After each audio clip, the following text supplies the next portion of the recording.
So guys, welcome to the first what is it? Sorry for this little thing in the corner. I can't really do anything about it, but first reaction video, the NHL roster sharing, be a pro franchise and all that stuff just dropped. 18-minute video, so it's the intro, X Factor, be a pro abilities, conversations, storyline, all that stuff. Like the likable meter and everything. Seattle Kraken franchise draft expansion, X Factor scouting, X Factor line chemistry, roster sharing, and yeah, that's the whole thing. So we're gonna react to it and see what happens.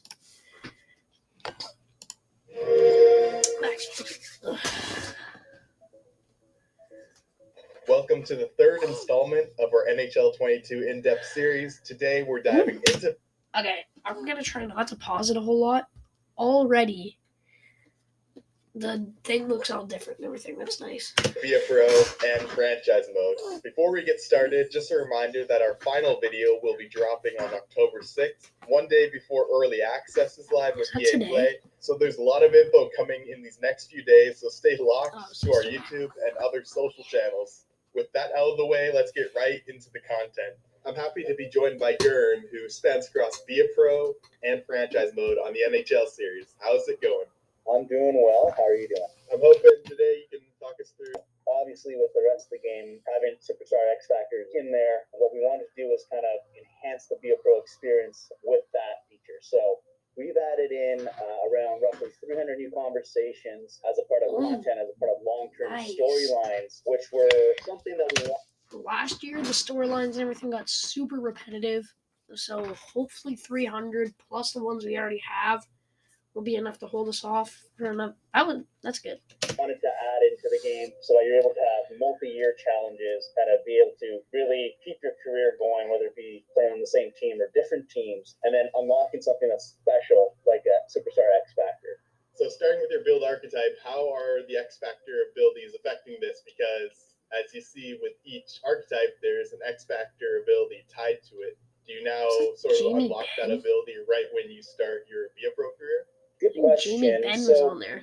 Yes and no. Essentially, these archetypes each have these X Factors as your first X Factor that you gain as a part of your NHL career. And that storyline then spans into the second year of your career. So you talked about those new storylines. Can you walk us through sort of how you unlock X Factors and how that all works? Of course. That looks a lot more smooth. We're in the brand new ability screen. And the first thing you'll notice at the very top here is you have a zone ability slot, and then you have 5 superstar ability slots. And each of these are unlocked via X Factor points. So by default, you have your zone ability unlocked for you. But as you progress through your career and as you buy salary perks, complete other challenges, you will earn X Factor points, and that will then allow you to unlock specific... Hey, hold up. I know this is really not necessary at all, but look at this. If this will get off the screen. Actually, it doesn't matter. Hold on. Look at this. As you progress through your career, and as Blake Wheeler and is that Adam Lowry maybe? Dylan DeMello, Mark Scheifele, Josh Morrissey, Nicola Ehlers. Other challenges, you will earn X Factor points. And Nate Schmidt, he's on our team now too. To unlock specific X Factor slots as you kind of go through. Once you have an X Factor slot unlocked, you're then able to use one of the X Factors that you have available for the specific archetype. So each X Factor is attached to a specific storyline. Some of these storylines are part 1 of a storyline, some others are part 2 or part 3 of another storyline. But at a certain point in time, you will be able to unlock these X Factors via that specific storyline. So as you can see in the bottom right-hand corner where you see the View Challenge Progress, this says Regular Customer / Divisional Enthusiast Part 3. And that information right there kind of tells you how to trigger that storyline to unlock this specific X Factor that is Wheels. On top of that, we also will show you kind of what this... I'm a little bit confused right now because I'm not I think it'll usually in all the trailers and everything, I don't understand fully, but once I get the game, it's more easy. X Factor does as a zone ability versus a superstar ability. And once you have the actual X Factor in progress, we'll show you how much or how little you you need to achieve as a part of that challenge to unlock said X Factor. It looks like a lot of these storylines sort of stem past your first initial season. I know in NHL 21, a big focus. So, we obviously take feedback seriously, and we did know that through the community, a big pain point was just having a lot of the focus around the rookie season. There were some stuff that would come past year one last year, but it was more milestone-based achievements. So this year, we really wanted to kind of drive home that, hey, there is more than just your rookie season. So, there's roughly about 10 different storylines here, and each of them do span past one season. Some span almost 10 in some cases, some of the harder ones,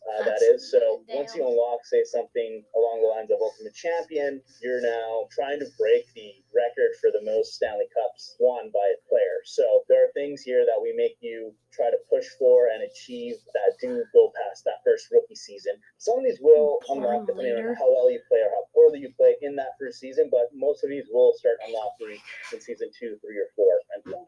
I also heard that the conversation system has been expanded. How do the new storylines and X Factors play into this system? So, as I mentioned before, we've added a lot of new conversations to the content catalog of ViaPro this year. So, as a part of these longer-term storylines, we wanted to kind of fix some of the pain points that we had with the system last year, visually, that we displayed to the users. So, as you can see here, there are a few things that we didn't do last year that, left people wondering, what challenge did I pick? Why did I pick it? And, what am I going to get from this? So one of the things that we wanted to do now that we're giving out X Factors and really wanted to let the user choose between different storyline points in a conversation, we wanted to kind of show you your future reward. So you can see in the bottom right there that, you have a future reward here for Spinorama.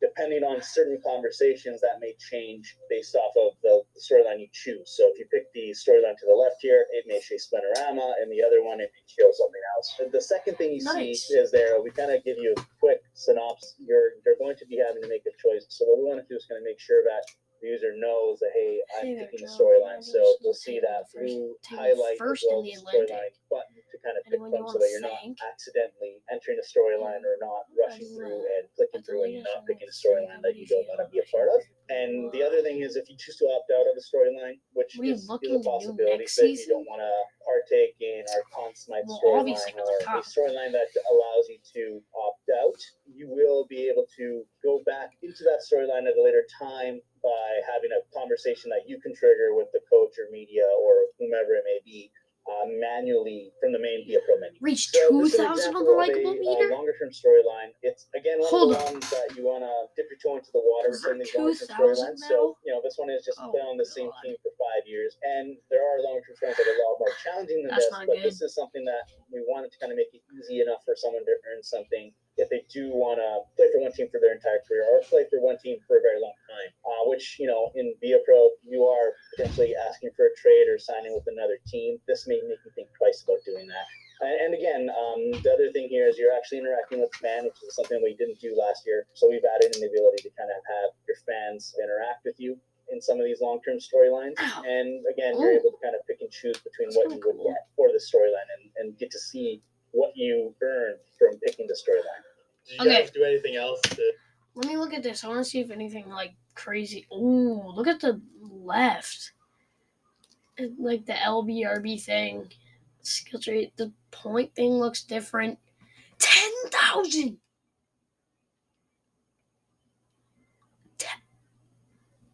10,000 on the meters. Oh my god. that you can have throughout your career?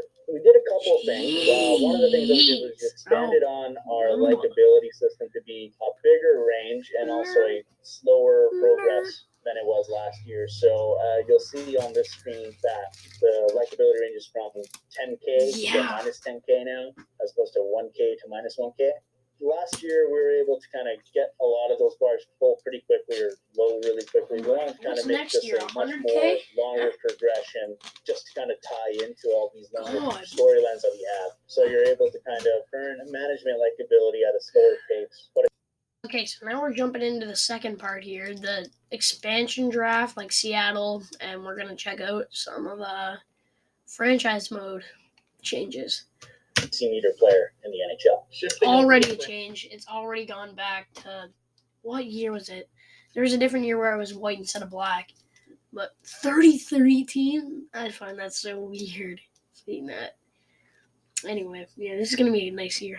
Franchise mode. Let's start with expansion and the Seattle Kraken. Obviously, this year, with the Seattle team actually expanding into the league, we wanted to allow the user to either pick their own team based off of the authentic expansion protection list that team submitted, or they can use an automated system based off of what the CPU generates, which is different from time to time, and then they can pick a new and brand new unique team. On top of that, as you saw, you're also able to expand into the league as a 33rd NHL team, which is something that we wanted to keep as an option, because before we had, NHL had 31 teams and you can expand to the 32nd. We wanted to allow the user to kind of have that custom team and have that custom team enter the league as a part of the NHL. So we wanted to keep that experience there for the fans that love the 32nd expansion team mode as a mode for them to continue to keep playing and allow them to keep that creativity and customization that they would love to put into those teams and put them into their doing it like franchise. that? We also added in a setting as a part of the 33 exempt Seattle or have Seattle partake in it. So when enabled, Seattle is exempt from being drafted from the 30th. I don't know what that means, but someone in the comments can tell me what that means. It's totally up to you. Obviously, Vegas was exempt from the Seattle expansion draft. We wanted to kind of give the users the option to play it how they want to, with the ability to exempt Seattle or not. Now, in terms of how X Factors make their way to franchise mode, it all starts with the draft. Can you explain what players we'll have to look out for when drafting players now? Yes, so we've added a brand new scouting report to franchise mode called X Factor Report, and the X Factor Report is there to kind of tell you if a player is an X Factor. So this applies for both amateur and pro players. So, in years past, you only had the 3 tabs for the amateur report. You now have a 4th tab called X Factors. And in here, you'll see what X Factors a potential player has in the draft. And in the earlier rounds, you'll see more players with X Factors. And then as you get into the deeper rounds, you may find a player that has a decent potential or a lowly potential with an X Factor. And that may be a gem that you would want to pick. So you'll start seeing players in the later rounds potentially have 1, maybe 2 X Factors. They may not be zone abilities, they may be superstar abilities, but they do have a big impact in how you build your team. So you want to be able to kind of draft these players so that you're able to maximize your team chemistry as well. So X Factors now play. Okay, hold on. Into this looks so much more nice. This looks so much more nice. I don't know why they didn't do it like this last year. Holy. Offense, defense, like +5. Nuge? Is that 90? Okay, whatever. Overall line chemistry when you're creating your team. Yeah, so what we wanted to do is, in years past, we had player type kind of be a very important factor for line chemistry. And what we want to do is kind of take it to the next step and have or defensive X factors with other defensive X factors for your 4th or 3rd line. They have a big impact on chemistry now. So what we also did is kind of expanded the range on chemistry. So you'll see a lot more positive and negative chemistry balances, as well as just what was he last year? Between how much McDavid was still a 95 last year. I don't understand why they don't give him like a 97. So having players on your even strength lines have 3 X factors that are all work together can overcome poor line fit as well. So it does allow you for a little bit more of a grace if you have players that have very similar X factors or work compatible X factors that work well with one another. Do X factors affect more than 5v5? Go back. But X factors that work well with one. Okay, Ovi at 92, that's reasonable. He should be like a 90, maybe a 91. 85, that's a little harsh. 86, a little harsh. 88. Yeah. Another. Do X factors affect more than just 5v5 lines, like the penalty kill and power play as well? Certain X factors help outside of just 5-on-5 lines, such as 1T, which also helps out on the power play. Others may not help in certain situations either. So. We actually have one final feature that we're working to bring to NHL 22. What? Recommended franchise mode, World of Shell, all over. What? That's pretty cool. Post-launch. It's something you guys have been asking for a very long time now, and is a first for the NHL series. Gurn, can you do the honors of unveiling exactly what I'm talking about? So I'm very excited to tell the community that we are planning on releasing roster sharing as a part of NHL 22 this year. We're going to allow the users to upload and share their roster files throughout the community and import them into franchise mode and playing with their favorite rosters from the community in their favorite mode. The roster sharing feature we know the community has been asking for a very long time. It has been on the tops of our list to do, in all honesty, because it is such a fan-driven, requested feature that you see like all gameplay over our forums, That's our Reddit communities on Twitter, and we know it's really important to you guys, and it is something that we wanted to deliver, and we're really happy to be delivering it this year, just because it adds so much to the franchise mode experience. It allows you to kind of share and build a brand new community within our game, which is really cool to see. And it's really awesome to be able to kind of give our fans that tool to build and share amongst themselves for the first time in the NHL series. Expect to get their hands on roster sharing. We're expecting to have our roster sharing feature around the December timeframe. It is something that we are working hard towards, that is for sure. So if I get the game at launch and start creating a roster, will I be able to upload that for others once the patch goes live? Yes, so the plan is to allow you to start creating a roster on day one of when the game launches, and then be able to upload your favorite roster that you want to the community once the roster update feature goes live in that patch. For those who don't know what roster sharing available is, early December 2021. The possibilities you'll have That's now that sweet. roster will be in. There you have it, roster sharing coming to NHL 22. This was such a community-inspired feature, and I'm really excited that we were able to implement it this year. Thanks again to Gurn for walking us through all those features, and we'll see you October 6th for a final deep dive into Hockey Ultimate Team. See ya! Okay. Wow. That, I know a lot could happen. Like, anything can go down. This could turn out to be a terrible game, but from that description, this game is going to be amazing. For trash or cash, this is easily cash. This is insane. Oh my god. So I don't see a reason why not to cop this. Yeah, this is gonna be a crazy year for NHL. But that's gonna do it for the video, and we'll see you guys next time.